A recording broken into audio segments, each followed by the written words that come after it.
El futuro de la educación es algo que no tenemos muy claro. Sin embargo, al leer Andrés Oppenheimer en su libro Sálvese quien pueda, nos podemos dar una gran idea no solo del futuro de la educación, sino de muchas de las industrias y muchos de los empleos que podrían perderse en un futuro. Y este libro se escribió en un momento en que todo este tema del encierro aún no aparecía, y lo que se oye actualmente es que todas estas predicciones, tanto de Andrés Oppenheimer como de Peter Diamandis y muchos otros futurólogos, simplemente se han adelantado, porque en este encierro nos hemos dado cuenta que podemos trabajar a distancia, que podemos acortar muchas de las cosas que hacíamos, que algunos de los empleos a lo mejor no son tan necesarios.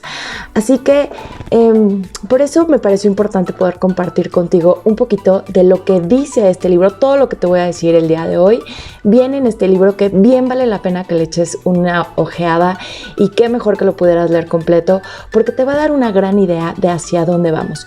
Y en el tema específicamente de los niños, es qué futuro les va a esperar a ellos.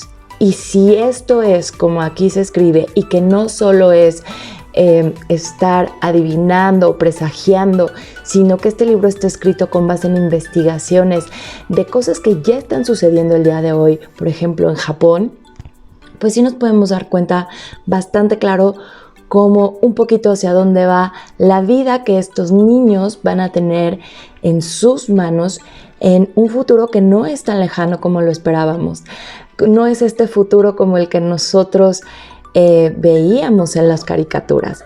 Así que te quiero compartir un par de datos. Por ejemplo, en Oxford en 2013 prendieron una alarma a escala mundial cuando publicaron un estudio pronosticando que 47% de los empleos, 47%, como estás oyendo, o sea, casi la mitad de los empleos podría desaparecer en los próximos 15 o 20 años. McKinsey, esta gran agencia consultora, también realizó un informe que se llamó Disrupción Tecnológica, en donde dijo que las nuevas tecnologías que dejarían sin trabajo no solo a personas que se dedican a la manufactura, sino también a entre 110 y 140 millones de oficinistas y profesionales para el 2025.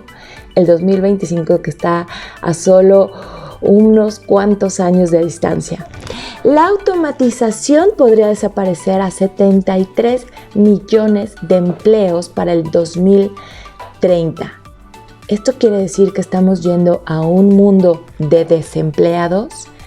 Mira, también Gordon Moore, el cofundador de Intel, dijo esto: la capacidad de las computadoras aumenta 100% cada 18 meses.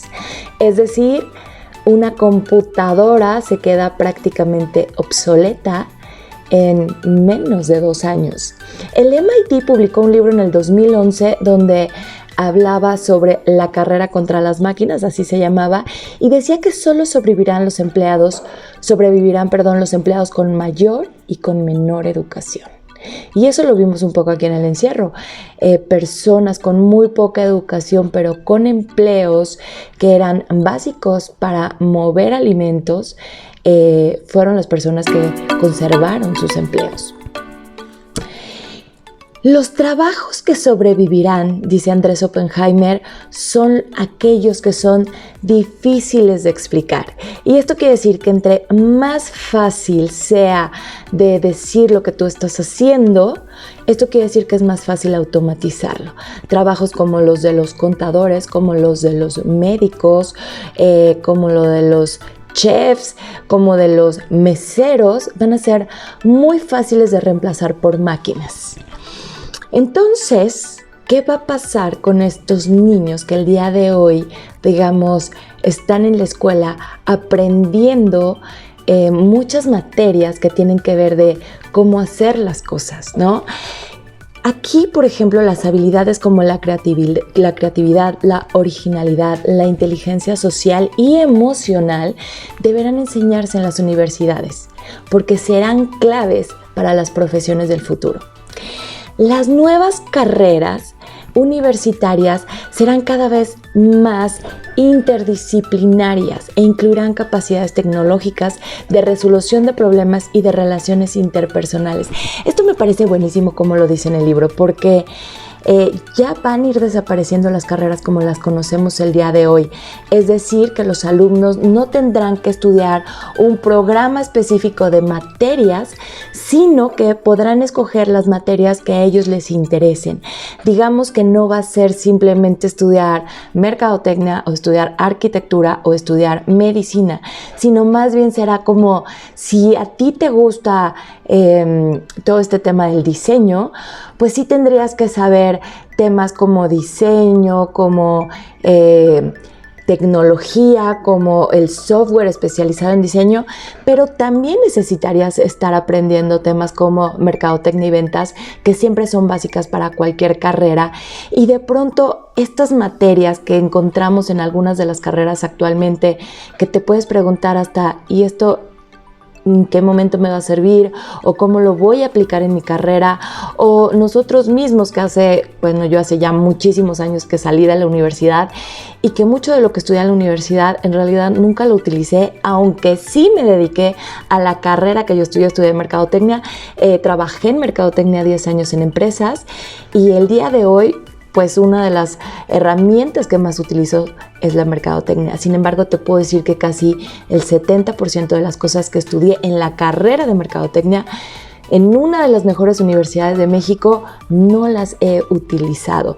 Los programas de las universidades están quedando obsoletos rápidamente y es por eso que algunas empresas les dicen a las universidades, por favor, mándame gente que no sea tan experta en lo que hace, pero que sin embargo sí tenga desarrolladas estas habilidades suaves, estas soft skills que están como muy de moda, en donde lo que se requiere es que la gente sea adaptable, que la gente sepa trabajar en equipo, que la gente sea empática, que la gente pueda reponerse rápidamente a situaciones como la que estamos enfrentando el día de hoy. También habla Andrés Oppenheimer sobre los maestros en el futuro y de hecho ya existen robots maestros.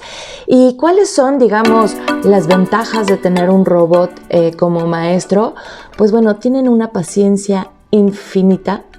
Yo no la tengo a veces cuando les explico cosas a mis hijos, pero pues estos robots además tienen la capacidad de poderles enseñar a los niños de una manera o de la otra, porque hay niños que son visuales, pero hay niños que son auditivos, pero hay niños que son más de hacer, y entonces el robot está programado para que de diferentes formas pueda explicar un mismo tema, y si ve que el alumno no está comprendiendo, pueda saltar a otro tema que puede ser complementario y después regresar a este tema. Digamos que la educación con un robot es muchísimo más personalizada. Además, los robots tienen la capacidad de hacer del juego una herramienta importante para la enseñanza, y ya sabemos que es el juego una de las excelentes formas para aprender. Entonces, ¿cuál va a ser la labor del profesor en el futuro? Pues los profesores en el futuro van a servir muchísimo más como consejeros, como estas personas que guían, estas personas que pueden sacar lo mejor de cada niño desde el punto de vista social y desde el punto de vista emocional. Entonces, si lo vemos desde ahí, que hoy por hoy un niño puede encontrar en un Google, en su tableta, en la computadora, cualquier información que probablemente algunos de sus maestros ni siquiera tengan registrada, pues está absorbiendo esta información de manera, digamos, técnica, y el profesor tendría que ser el guía para poderle decir al niño de qué forma puede implementarlo en la vida real. Digamos que el modelo actual de educación fue creado por el rey de Prusia en el siglo XVIII.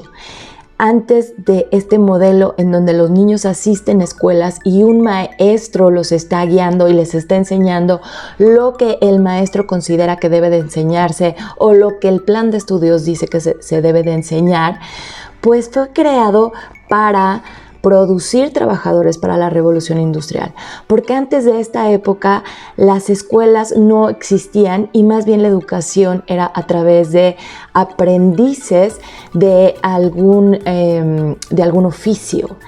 Este modelo se ha tratado de actualizar ahora en el presente al ver que muchas de las escuelas no están pudiendo actualizar sus planes de estudios en la medida en que la tecnología está avanzando. Entonces, si esta educación fue creada para generar empleados obedientes, para poder tener una gran cantidad de trabajadores que no cuestionaran y que simplemente hicieran el trabajo que se requería y que pudieran aguantar largas horas de trabajo, ¿qué es lo que nuestros niños tendrían que estar aprendiendo el día de hoy? La prioridad número 1 de los educadores, según Andrés Oppenheimer, es encontrar a los niños a saber cuál es su pasión, porque una vez que estos niños saben cuál es su pasión, pues todo lo demás va a ser mucho más fácil. Si tú te dedicas a tu pasión, vas a poder superar todos los obstáculos que te presente la vida, porque ya sabemos que en este tema de los empleos y en este tema de la vida siempre nos están presentando nuevos retos. Cuando tú amas lo que haces y encuentras la pasión en lo que haces, pues entonces tienes como mucho más esta capacidad de poder superar todos estos retos, ¿no? Por ejemplo, decía Einstein, yo no tengo talentos especiales, solo soy apasionadamente curioso. Despertar la curiosidad en los niños es otra de las características o de las habilidades que tendríamos que estar desarrollando en las escuelas y como padres. Entonces, desde ahí, las 3 prioridades de la educación sería encontrar tu pasión en la vida, fomentar la curiosidad y enseñar la perseverancia. Cómo no rendirse al fracaso, porque como hoy lo hemos visto, pues una y otra vez la vida te puede sorprender y es desde ahí que te tienes que volver a parar y que tienes que volver a reinventarte. Entonces, si también tomamos como base que al 85% de las personas el día de hoy no les gusta su trabajo, pues esto definitivamente tendría que estar cambiando. ¿Y cómo puede estar cambiando esto? Pues tendría que estar cambiando desde la educación. Así que bajo todo este contexto que te acabo de platicar, yo te preguntaría como papá, ¿quieres desgastar la relación con tus hijos para que ellos saquen buenas calificaciones en temas que probablemente no les sirvan absolutamente nada? En un futuro incierto en el que lo único seguro es el cambio y que lo único seguro es que debemos desarrollar en ellos habilidades sociales, emocionales, resiliencia y todas estas capacidades para enfrentar lo que venga y que el día de hoy tristemente no se está educando. Así que, pues yo te invitaría a que pienses un poquito más sobre esto, que si tienes la oportunidad de leer este libro y de leer lo que viene más adelante para muchas de las profesiones en el futuro, pues que te eches un clavado, porque me parece que es muy importante que podamos acercarles a nuestros hijos herramientas que realmente sí les sirvan.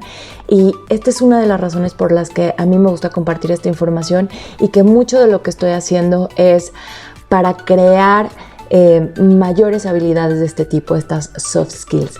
Así que pues sígueme y te seguiré compartiendo mucho más información al respecto.